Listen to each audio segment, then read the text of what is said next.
Assalamualaikum warahmatullahi wabarakatuh. Waalaikumsalam warahmatullahi wabarakatuh. Alhamdulillah. Jadi sebelum kita lanjut, kira-kira ini hari siapa yang tidak mampu? Hadir semua. Alhamdulillah, berarti kabarnya semuanya baik ya? Ya. Semuanya baik ya? Ya. Baik saja, alhamdulillah. Pada kesempatan kali ini kita akan belajar tentang tahara. Dalam hal ini adalah najis dan tata cara menyucinya. Sama-sama membaca basmalah.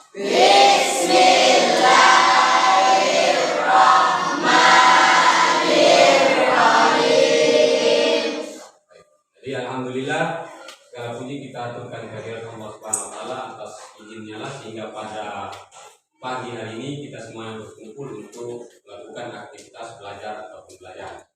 Jadi kali ini kita akan belajar tentang tahara, dalam hal ini najis dan tata cara menyucikannya, tata cara membersihkan atau menyucikannya.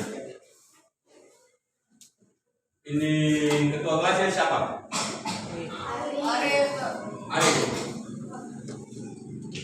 Arif. Ini hari semuanya hadir ya? Hadir. Baik, jadi ada yang tahu apa yang dimaksud dengan hadas atau najis? Kira-kira siapa yang tahu? Apa itu hadas? Hadas dulu, baru sebentar baru kita masuk di najis. Apa artinya hadas? Hadas artinya kotoran. Ada yang lain? Atau sama semua? Hadas artinya kotoran ya? Ya. Kalau begitu, kira-kira najis artinya apa? Kalau hadas artinya kotoran, berarti najis artinya apa?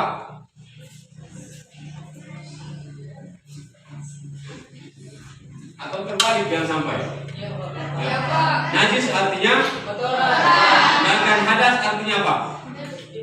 Atau sebelum kita masuk di pengertiannya, ada yang bisa berikan contoh. Kira-kira hadas itu seperti apa? Laki-laki itu hadasnya seperti apa? Mimpi basah. Mimpi basah. Kalau perempuan hadasnya seperti apa?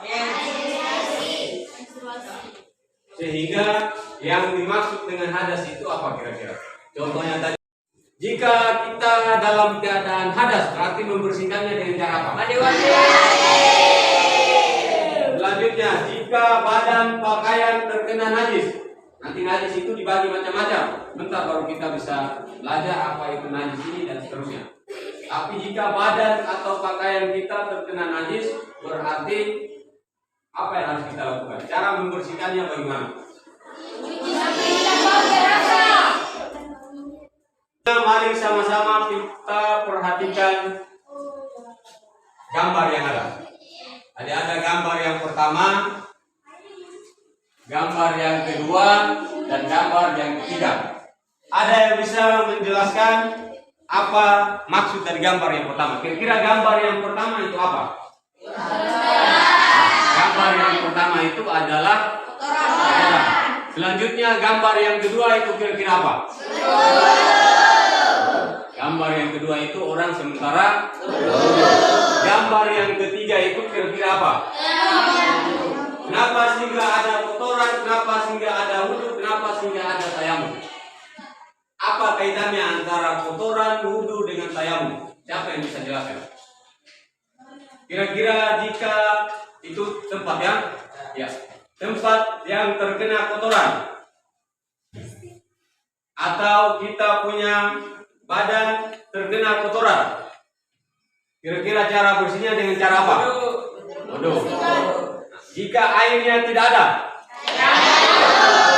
menggunakan atau dengan cara mana lagu-lagu ini menjelaskan atau berisi tentang macam-macam. Oke, silakan sama-sama. Macam-macam najis itu ada tiga. Satu najis ringan atau mukhafaf, sedang atau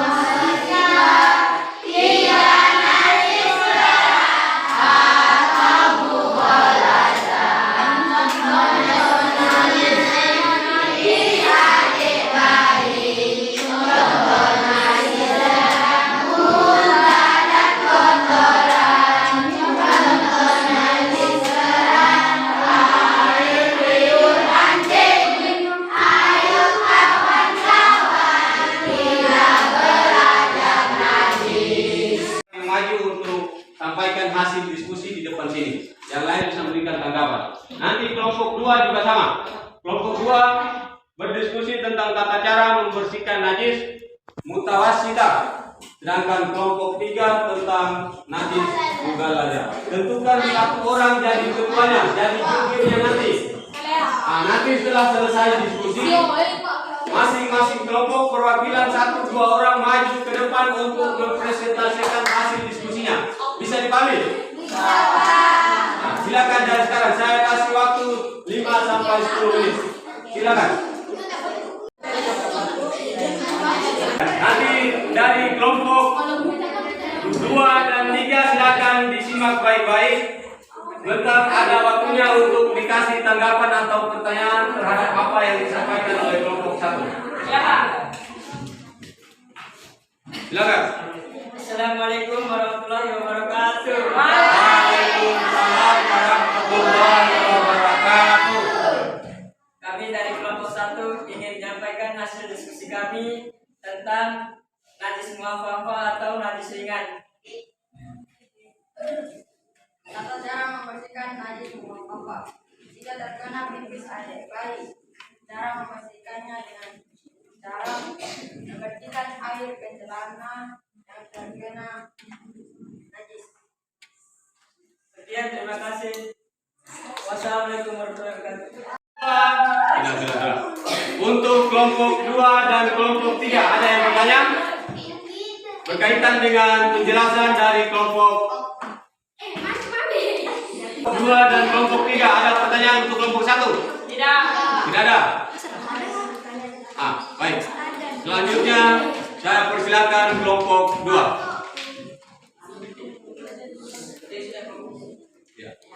Akuran saja di bawah.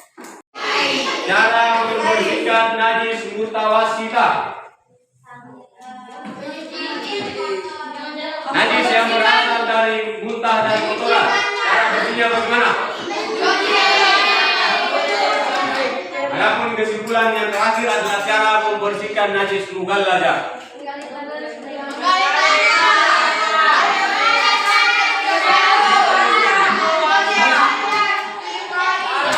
Jadi perlu diingat bahwa jika tempat peralatan masak kita dijilat oleh anjing, maka cara bersihnya dengan cara gali tanah dalam satu hasta, setelah itu cuci dengan salah satunya dicampur dengan apa? Itu yang menjadi kesimpulan pada pembelajaran kita hari ini. Untuk tugas pada pertemuan yang akan datang ditulis. Silakan. Bagaimana hukum air kencing anak laki-laki yang belum genap 2 tahun tetapi sudah memakan makanan pendamping ASI? Jadi, bulan silakan belajar. Perhatikan dulu semua. Silakan belajar yang banyak. Tugas yang ada insya Allah dikumpulkan atau nanti kita periksa atau dikumpulkan pada pertemuan yang akan datang. Yang terakhir, aku ingin bertanya bagaimana dengan kita punya pembelajaran kali ini? Menurut kalian senang atau tidak senang? Alhamdulillah. Berarti kita tutup pelajaran dengan membaca hamdalah.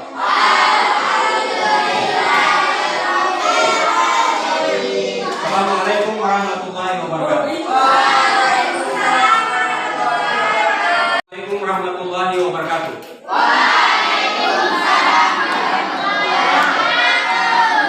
Ya, jadi alhamdulillah pada kesempatan kali ini kita masih diberikan kesehatan umumnya sehingga kita berjumpa kembali. Jadi kali ini saya akan menyampaikan ada beberapa hal yang berkaitan dengan rencana kita untuk melakukan proyek. Ada yang tahu kira-kira apa itu proyek? Pernah lihat orang kerja bangunan? Proyek atau apa namanya itu? Itu kayak semacam orang membangun sesuatu yang nanti sampai pada hasilnya. Jangan sampai bangun rumah tidak selesai, uangnya sudah habis. Itu proyek tidak berhasil. Jadi proyek kita itu berkaitan dengan proyek penguatan profil pelajar Pancasila. Ini adalah kurikulum Merdeka punya. Proyek penguatan profil pelajar Pancasila dan profil pelajar rahmatan lil alamin. Adapun nanti yang akan kita buat atau proyek kita nanti ini berjudul tentang perbedaan itu rahmat. Itu insya Allah kita mulai dari ini hari. Insya Allah pada 2 atau 3 minggu yang akan datang kita akan masuk pada presentasi atau masuk pada melakukan proyek atau hasil proyek. Sehingga adapun yang akan nanti kita lakukan, yang pertama saya sampaikan pengamatan atau kita akan belajar atau akan melakukan penelitian tentang perbedaan-perbedaan yang terjadi di lingkungan masing-masing. Kira-kira seperti apa sih perbedaan itu? Yang biasa yang terjadi di kita punya kampung rumah masing-masing, kampung halaman masing-masing itu perbedaannya berupa apa saja? Yang mana perbedaan itu patut kita hargai atau kita saling menerima perbedaan itu. Sehingga proyek kita kali ini dengan judul perbedaan itu rahmat. Karena yang namanya perbedaan itu adalah rahmat dari Allah. Tidak perlu kita saling mencaci maki, saling mencederai atau saling mengumpul atas perbedaan-perbedaan yang ada. Kira-kira contohnya seperti apa perbedaan itu? Di kampung. Perbedaan agama. Ada yang mungkin pernah lihat orang pesta. Nah, kira-kira yang datang pesta itu siapa saja? Banyak. Dari berbagai suku agama kira-kira atau hanya satu suku satu agama saja. Baginya itu 3 kelompok. Jadi kelompoknya itu perhatikan. Dari Rumang dengan Waikoro 1 kelompok. Coba angkat tangan. Yang zona Rumang Waikoro. Supaya nanti pada saat mengerjakan proyeknya itu atau mencari bahan-bahan untuk proyeknya itu agak gampang. Dapat di komunikasi antara satu kampung dengan kampung yang lain itu agak berdekatan. Rumang dengan Waikoro 1 kelompok. Sudah, pasti undangannya. Untuk yang Umaleu angkat tangan Umaleu. Yang zona Umaleu. Umaleu beruntung ada. Beruntung tidak ada, Pak. Untuk Umaleu dengan sampai pada zona Buriutung itu kelompok yang kedua.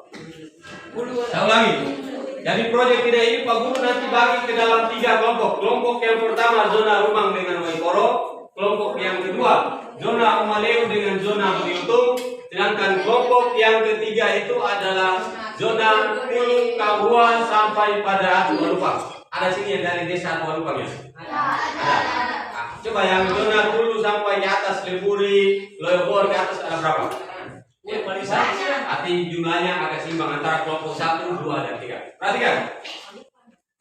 Yang kelompok 1 Waikoro angkat tangan. Coba angkat tangan dulu. Waikoro rumah. Nanti ketua kelompoknya itu kira-kira disapa? Iqbal ya? Iqbal jadi ketua kelompoknya. Kelompok yang kedua Umaleu Buriutung angkat tangan. Kira-kira siapa yang jadi ketuanya? Akbar ya? Kelompok yang ketiga Hulu sampai pada Atualupang mana? Kira-kira siapa? Sika. Dapat. Yang perempuan saja siapa kira-kira? Yang lain yang ada yang mau saja ya? Yang mau siapa kira-kira? Ketua itu hanya tugasnya mengkoordinir, kumpul apa-apa yang mau dibuat. Itu saja. Nanti kita buatnya itu sama-sama, per kelompok buatnya sama-sama. Ya, tidak mungkin ketua saja yang buatnya itu sama-sama. Tapi ketua itu dalam suatu organisasi itu kita harus tentukan satu orang jadi ketua. Dia itu tugasnya hanya rangkum kita saja. Kasih tahu bahwa hari ini kita kumpulnya sini, kita mau buat ini, gitu saja. Coba yang dari zona Hulu sampai Atualupang, kira-kira siapa yang mau? Iya. Nama? Sini saya. Perhatikan. Masing-masing kelompok perhatikan. Bila perlu ketuanya catat. Ya, Pak. Nanti kita akan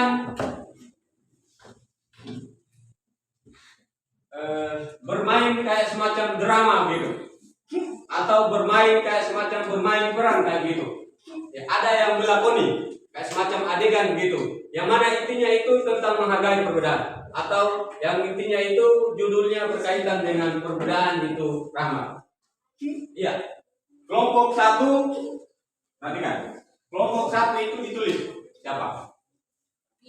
Nanti besok atau lusa itu kita latihan. Adapun yang mau dilakoni atau yang mau diperankan itu adalah berkaitan dengan, saya bacakan ya. Ya, suatu hari kita menginap di rumah kerabat yang berbeda suku. Nah, dengarkan saja. Nah, satu hari itu kita menginap di rumah keluarga yang berbeda suku atau agama.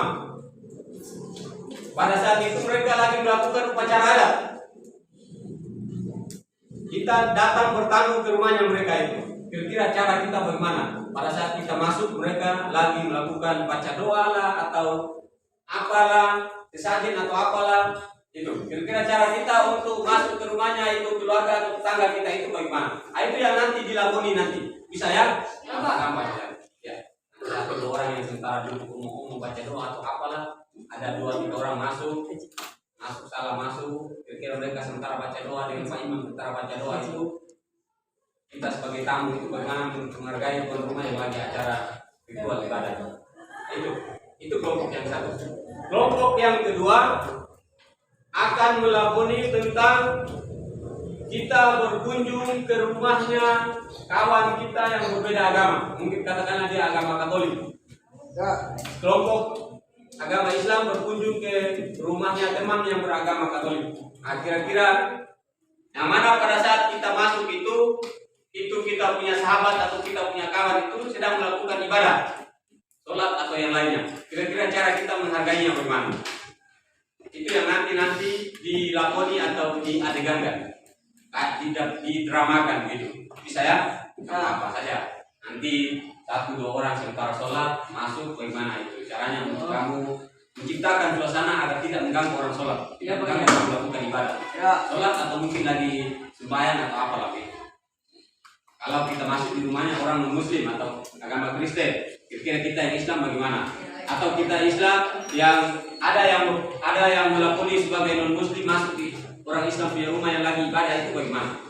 Bisa? Itu kelompok yang kedua. Kelompok yang ketiga, biasanya kalau kita di ruangan kayak kelas 7 ini kan ada yang berbeda logat, berbeda suku, ada yang suku Lentuang, Lewerung, Labinongko, dan segala macam. Kira-kira cara kita untuk menghargai dalam ruangan yang berbeda suku, berbeda logat, berbeda perilaku itu kira-kira bagaimana? Gampang saja ini kelompok 3 punya. Tapi ingat, nanti didramakan atau diperankan. Tidak hanya ngomong, kayak semacam kita melakoni gitu. Nah, orang main film gitu. Bisa ya? Nah, itu yang menjadi proyek kita pada kesempatan kita kali ini. Yang saya ulangi lagi bahwa judulnya itu berkaitan dengan perbedaan itu rahmat. Kita hanya memainkan 3 drama.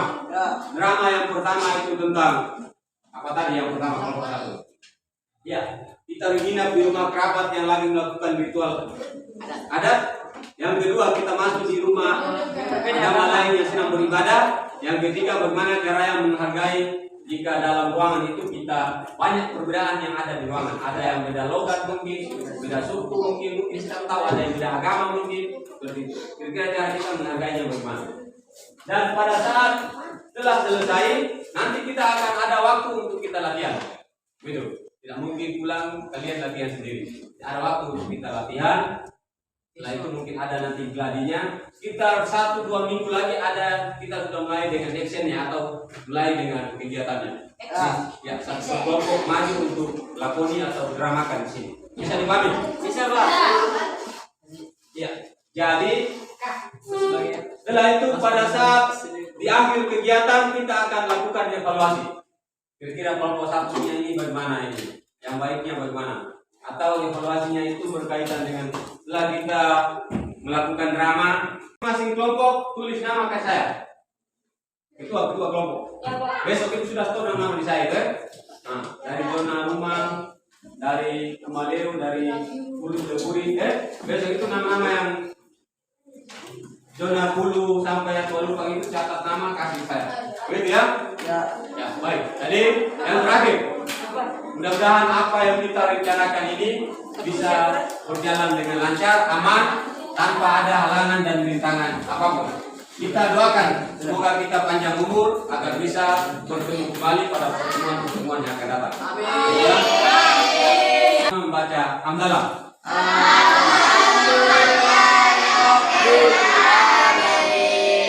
Assalamualaikum warahmatullahi wabarakatuh.